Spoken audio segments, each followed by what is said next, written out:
Bonjour et soyez bénis en ce matin de jeudi au nom de Jésus-Christ de Nazareth.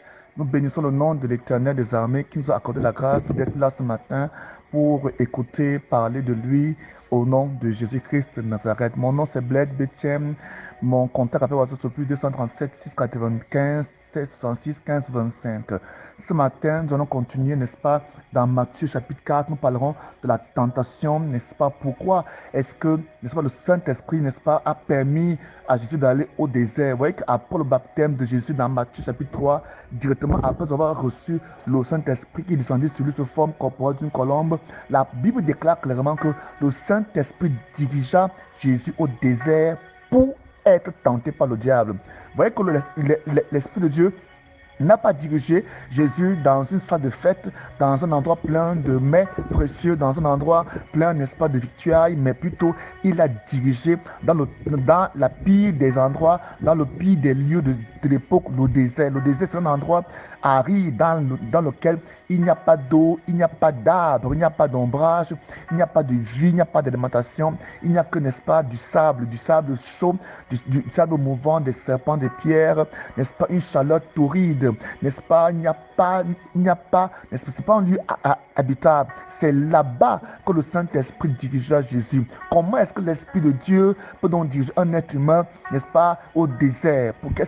Pourquoi est-ce que Dieu a permis cela? Pourquoi Dieu permet aujourd'hui, n'est-ce pas, à ceux qui reçoivent Jésus d'être dirigés au désert? Pourquoi est-ce que les Juifs, après avoir été libérés de 430 ans d'esclavage en Égypte, furent dirigés au désert? Le désert, c'est pourquoi? Est-ce que c'est la volonté de Dieu? Est-ce que, n'est-ce pas, l'ensemble des mauvaises choses qui nous arrivent, l'ensemble des souffrances, des peines par lesquelles nous passons, après avoir reçu Jésus, après notre baptême, est-ce que cela vient de Dieu? Matthieu chapitre 4 nous fait comprendre que même Jésus, le Fils de Dieu, est passé par là. La Bible dit clairement, après, n'est-ce pas, avoir jeûné pendant 40 jours, 40 nuits, il eut faim. Vous voyez ici que l'Esprit de Dieu l'a dirigé au désert, n'est-ce pas, pour aller être tenté par le diable. Et il fut placé dans des conditions inhumaines afin que des choses, n'est-ce pas, inhumaines lui arrivent. Voilà, 40 jours, 40 nuits, il passe.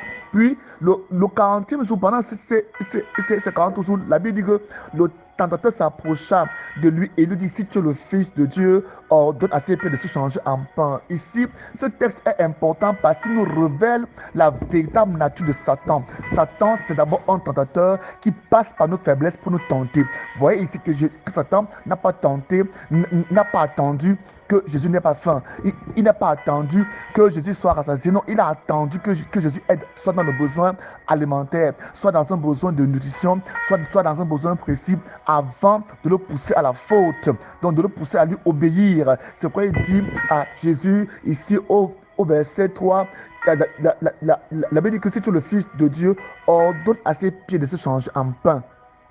Alors ici la Bible dit que Jésus dit, il est écrit, l'homme ne se nourrira pas seulement de pain, mais de toute parole qui sort de la bouche de Dieu. Ce que Jésus a entendu dire, c'est que je mange la nourriture de Dieu. Vous voyez que ici Satan n'a pas eu peur de venir tenter le Fils de Dieu, n'a pas eu peur de venir tenter Jésus-Christ, au Fils de Dieu, la parole incarnée, faite chair. Il n'a pas eu peur et il vient attaquer Jésus sur la base de la parole. Vous voyez ici qu'au verset suivant, la Bible dit que le diable le transporta de la cité sainte et le plaça du haut du temple et lui dit. Ce qui est marquant dans ce texte, c'est que le diable le transporta. Il faut comprendre la Bible sur le plan littéral et sur le plan spirituel. La Bible dit clairement que le diable le transporta. La Bible dit que le diable le transporta.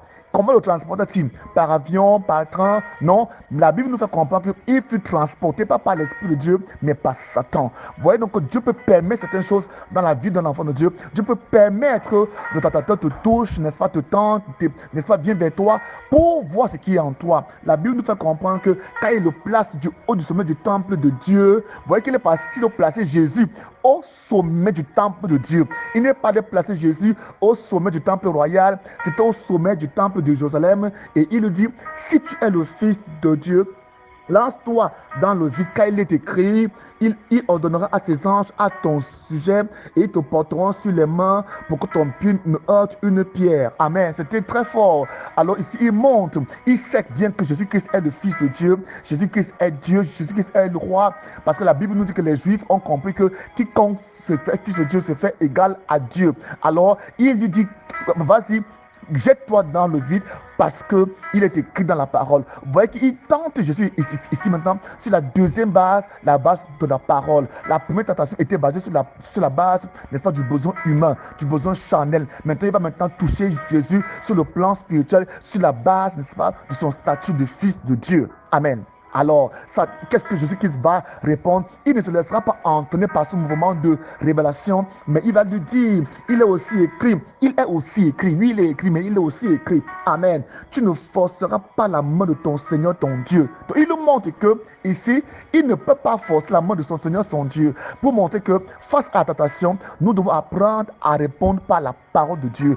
Jésus-Christ nous montre le chemin, nous montre comment travailler avec la parole de Dieu. Donc, la parole de Dieu n'est pas seulement la notice spirituelle, n'est pas seulement ce avec quoi nous devons nous alimenter, mais la parole de Dieu est également ce avec quoi nous devons combattre, mener le combat spirituel qui se passe dans notre pensée. Au verset suivant, la parole de Dieu nous fait comprendre que le diable transporta encore. Il le transporta encore. Il transporte le Christ, le Fils de Dieu, encore une deuxième fois.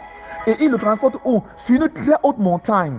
La Bible ne nous décrit pas où était cette très haute montagne. La Bible ne nous donne pas le nom de la très haute montagne. La Bible ne nous donne pas la géolocalisation de la très haute montagne.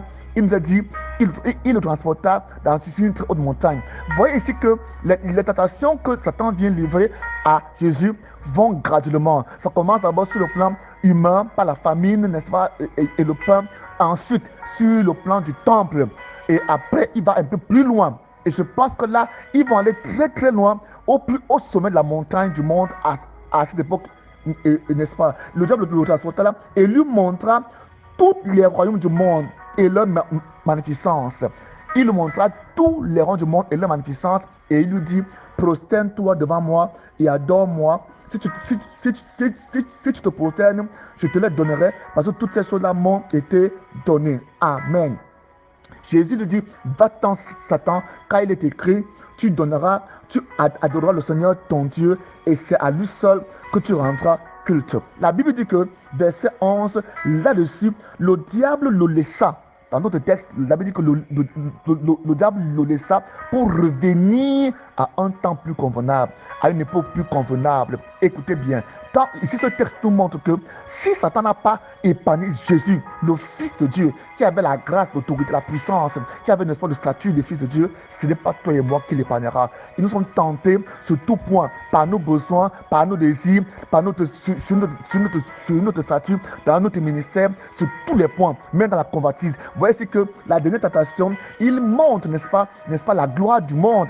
Donc il essaie d'attiser la convoitise de Jésus, les regards de Jésus, ce qui frappe aux yeux pour nous dire voilà la gloire. Parce qu'il savait que en tant que fils de Dieu, Jésus aurait aimé être glorifié. Amen. Mais ici la Bible montre que Jésus-Christ dit non, il n'est pas bon pour moi d'adorer un autre Dieu. Il dit voilà pourquoi il est écrit, tu adoreras le Seigneur ton Dieu et c'est à lui seul que tu rendras culte. La parole de Dieu déclare que là-dessus, le diable le laissa et voici les anges vinrent se mit à le servir. Vous voyez que les anges ne vinrent pas servir Jésus avant d'avoir été tentés, ni pendant qu'il était tenté, ils vont le servir après, comme si c'était une couronne, comme si c'était, n'est-ce pas, une étape magnifique qui venait, n'est-ce pas, de prendre devant son Dieu. Si Satan n'a donc pas pu, n'est-ce pas, épargner Jésus, si même le Saint-Esprit lui-même a envoyé Jésus devant Satan, dans un lieu inhabitable,